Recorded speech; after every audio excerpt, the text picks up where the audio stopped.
ഇതാണ്. ചിലര് ചോദിച്ചു വാങ്ങും, സുന്നികൾ നല്ലവരാണവർ, ചോദിച്ചു വാങ്ങും. മറ്റേ ചോദിക്കാതെ വാങ്ങും ഉള്ളിൽ കൂടെ. ഏട്ടത്തിക്ക് എത്രയാ കൊടുത്തത്, എന്റെ ഏട്ടൻ കെട്ടിയപ്പോ എത്രയാ വാങ്ങിയത്, നിങ്ങൾ ഇഷ്ടമുള്ളത് കൊടുത്തോളി, നിങ്ങളെ മോളാണ് കേട്ടോ, പേടിപ്പിക്കുക ആ രീതിയിൽ.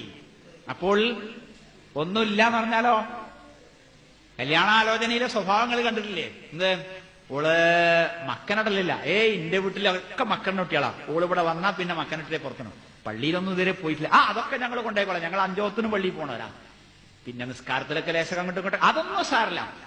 പിന്നെ നമ്മളെ പണ്ടത്തിൽ ലേശം ഒരു കുറവുണ്ട്, എന്നാ നമുക്ക് പിന്നെ കാണാം, അസ്സലാമു അലൈക്കും. ഇതാണ് മുജാഹിദിന്റെ കല്യാണത്തിലെ പല കല്യാണാലോചനയിലെയും സ്വഭാവം. നിങ്ങൾ പറ. അപ്പോൾ ആഭരണം, കല്യാണത്തിന്റെ ദിവസം ആഭരണം അഴിച്ചു വെക്കാതെ ഡ്രസ് അഴിപ്പിച്ചു വെക്കുന്നു. ഒരു ടവല് വരെ ഉള്ളതിടാൻ സമ്മതിക്കൂല, കാരണം അഭിമാനം. ഒളുപ്പില്ലേ നമുക്ക്.